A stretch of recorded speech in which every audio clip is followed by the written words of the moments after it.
حضرت میاں شیر محمد شرک پوری علیہ رحمہ فجر کی نماز کے بعد یہ ٹوٹیاں نہیں جس طرح ہوتی تو وہ چھوٹا سا برآمدہ تھا تو برآمدے کے اوپر بیٹھ کے وظائف کرتے تھے اور پھر اشراق کی نماز تک وہاں بیٹھتے اور پھر تشریف لے جاتے.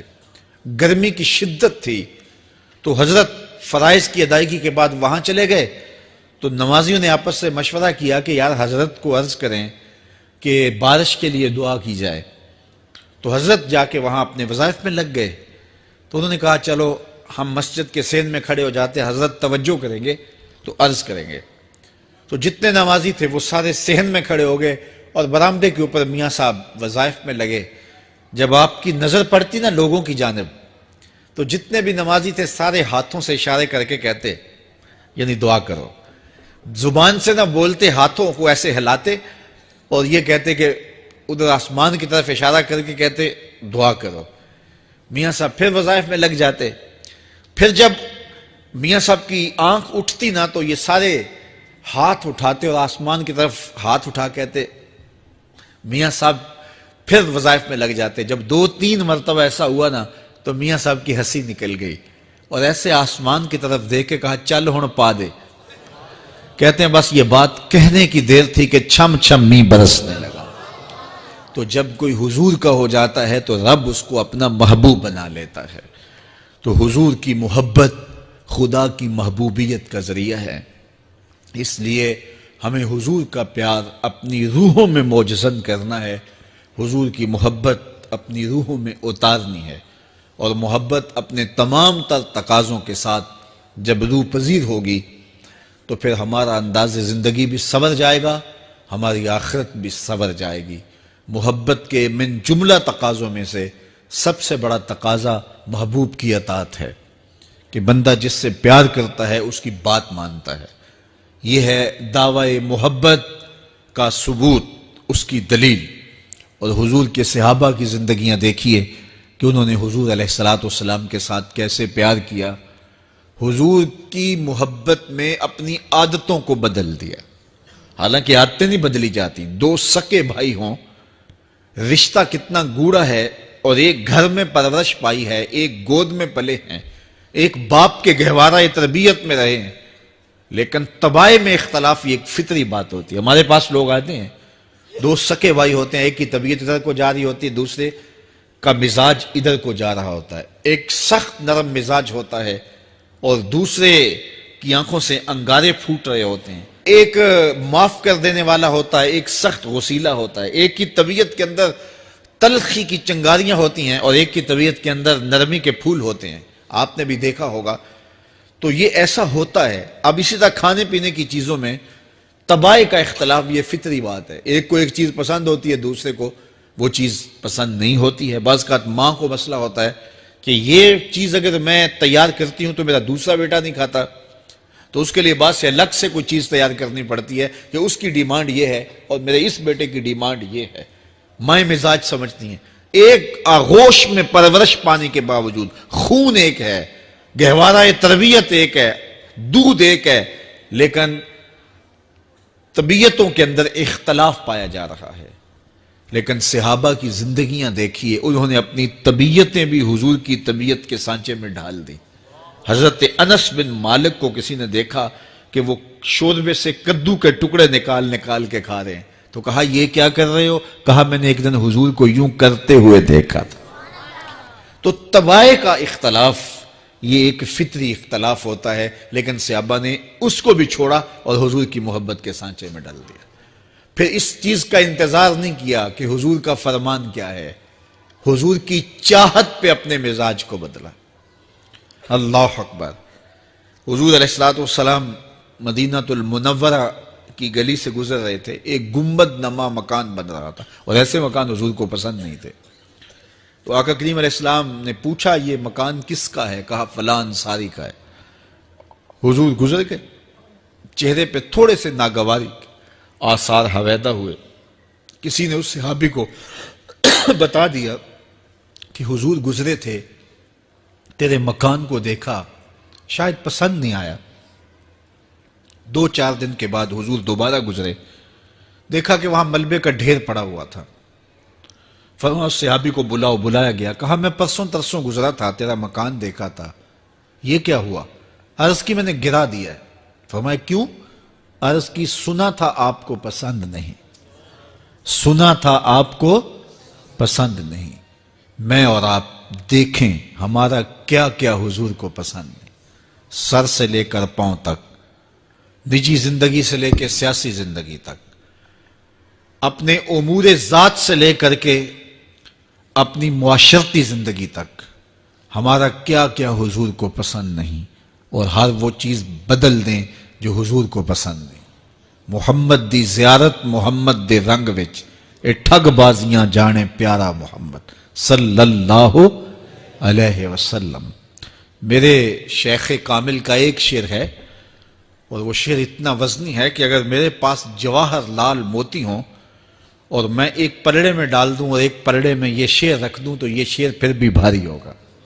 یاری لا تو پاک نبی سنگ، اے پر پوری یاری، پھر درود قبول ہے تیرا لکھ نہ لوں ایک واری۔ 1.25 لاکھ مرتبہ درود پڑھنا ایک طرف، اور ایک دفعہ حضور کی ذات پہ درود پڑھنا، ان کی محبت کے سانچے میں یوں ڈھل کر کے جو وہ کہتے ہیں وہ میری زندگی کا عمل ہے، یہ اس سے وزنی ہے، یہ اس سے بھاری ہے۔ تو حضور کی محبت، حضور کے ایک صحابی تھے، وہ حضور کو ملنے آئے، اور آئے تھے بحرین سے۔ اچھا، انہوں نے حضور کو سلام کیا تو حضور نے رخ پھیر لیا، ناراضگی کا اظہار کیا، تو وہ سمجھے کہ شاید حضور نے ایسے ہی رخ پھیرا، تو جدھر حضور نے رخ پھیرا وہ ادھر جا کے سلام کرتے ہیں، تو حضور نے پھر رخ پھیر لیا، سمجھ گئے کہ حضور ناراض ہیں۔ اب انہیں سمجھ یہ نہیں آ رہی تھی کہ ناراضگی کا سبب کیا ہے۔ وہ اصحاب رسول سے پوچھنے لگے کہ حضور مجھ سے ناراض لگتے ہیں، آپ میں سے کوئی بتا سکتا ہے کہ حضور کیوں ناراض ہیں؟ اللہ اکبر! آج تو کوئی بڑا باپ ہو، مرشد ہو، استاد ہو، ناراض ہو جائے اور شاگرد کو ناراضگی کی وجہ معلوم نہ ہو تو وہ الٹا ناراض آگے سے ہو جاتا ہے کہ میں نے جرم کیوں کیا ہے کہ استاد کا مزاج بگڑ گیا ہے۔ اللہ اکبر! لیکن ذرا دیکھیے، رنگ دیکھیے محبت کے، وہ صحابہ سے پوچھتا پھرتا ہے کہ حضور مجھ سے ناراض ہیں، مجھے بتائیے کہ کیا سبب ہوا؟ تو انہوں نے کہا کہ یہ تیرے ہاتھ میں جو سونے کی انگوٹھی ہے، اس سے حضور ناراض ہیں، کیونکہ حضور اس کو منع کر چکے ہیں۔ امت کے لیے سونا چاندی حضور نے امت کے مردوں کے لیے منع فرما دیا، صرف 4.5 ماشے سے کچھ کم کی انگوٹھی چاندی کی، اور وہ بھی عدد میں ایک ہو، شریعت نے جائز رکھی ہے۔ اگر 2 ماشے کی 2 ہوں گی تو پھر بھی جائز نہیں۔ عورت کو جائز ہیں 10 انگوٹھیاں پہنے، سونے کی پہنے، چاندی کی پہنے، یہ اس کا زیور ہے۔ مرد کو زیور کی ضرورت نہیں ہے، زینت کی ضرورت نہیں ہے، لہذا مرد کے لیے ایک انگوٹھی رکھی گئی ہے، وہ بھی اس لیے کہ اگر وہ کہیں مشکل میں ہو تو اس کو بیچ کر کے 2 وقت کا کھانا لے سکے۔ باقی اس کے لیے انگوٹھی 4.5 ماشے سے کم کا چاندی یا سونا 1 ماشا ہی کیوں نہ ہو، اس کے لیے جائز نہیں ہے۔ تو اس نے سونے کی انگوٹھی پہن رکھی تھی، لیکن اسے حرمت کا پتہ نہیں تھا، تو اس نے کہا کہ حضور مجھ سے کیوں ناراض ہیں؟ تو صحابہ نے کہا شاید یہ اس انگوٹھی کی وجہ سے ناراض ہیں۔ تو اس نے یہ نہیں کہا کہ مجھے تو پتہ ہی نہیں تھا، میرا کیا قصور؟ خیر، اس نے انگوٹھی اتار کے حضور کو پیش کرتے کہا حضور آپ اس وجہ سے ناراض ہیں؟ حضور نے انگوٹھی پکڑی اور ایسے پھینک دی، ناراضگی کی وجہ ختم ہو گئی، وہ بیٹھ گیا، بات شروع ہو گئی۔ اللہ اکبر! جب سلسلہ کلام ہوتا رہا، جب مجلس برخاست ہوئی، لوگ اٹھ کے گھروں میں جانے لگے، وہ بھی اٹھا اور الٹے پاؤں سے پیچھے چلا، تو کسی نے اس کو کہا وہ انگوٹھی تو اٹھا لو، سونے کی انگوٹھی ہے، قیمتی ہے، چلو تمہارے لیے پہننا جائز نہیں، تمہاری بیوی کے لیے تو جائز ہے۔ تو اس نے کیا جواب دیا سنیے، اس نے کہا واللہ لا آخذہ وقد طرحہ رسول اللہ صلی اللہ علیہ وسلم، اللہ کی قسم میں اس انگوٹھی کو کبھی بھی نہیں اٹھاؤں گا جس کو میرے حضور نے پھینک دیا ہے۔ تو یہ تھی ان کی محبت، یہ تھا ان کا انداز۔ تو آئیے میں اور آپ حضور سے اگر محبت کرتے ہیں تو حضور علیہ السلام کا طرز زندگی، حضور کا انداز معاشرت اختیار کریں۔ کثرت کے ساتھ مائیں بہنیں بیٹیاں بھی موجود ہیں، وہ بھی اپنی اولادوں کی تربیت اس نہج سے کریں کہ وہ حضور کی سنت، حضور کی سیرت، اور حضور کی اتباع کے سانچے میں ڈھل جائیں۔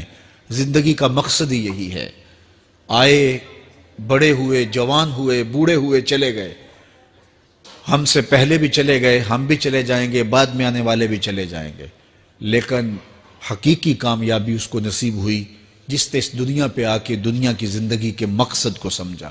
ہم آئے کیوں تھے، زندگی کس لیے ہمیں دی گئی تھی۔ اکبر الہ آبادی نے کیا ستھری تنقید کی تھی، کیا بتائیں احباب کیا کارنمایاں کر گئے، بی اے کیا، نوکر ہوئے، پینشن ملی اور مر گئے۔ یہ کوئی کام نہیں ہے، ہماری زندگی کا کوئی مقصد ہے جس لیے ہم انسان ہیں، اشرف المخلوقات ہیں۔ دیکھیے گدھا سارا دن بوجھ اٹھاتا ہے، اللہ اکبر۔ میرے صاحب نے ایک گدھے سے بھی ایک موازنہ کیا ہے کہ سارا دن جو ہے وہ بوجھ اٹھائے اور کام کرے، اور پھر مالک اس کو غذا بھی نہ دے، وہ جا کے روڑیوں سے اور باہر سے جا کے چر کے پھر آ کے کام مالک کا کرے، مالک اس کو دے بھی نہ، اور وہ باہر سے کھا کے آئے اور کام مالک کا کرے۔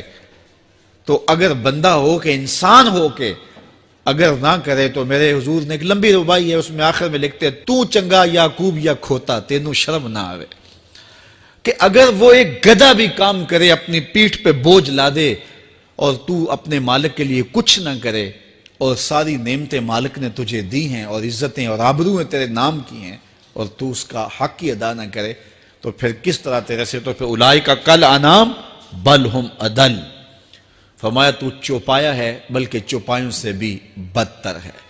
تو میں اور آپ اپنے آپ کو انسان ثابت کریں، آج موقع ہے۔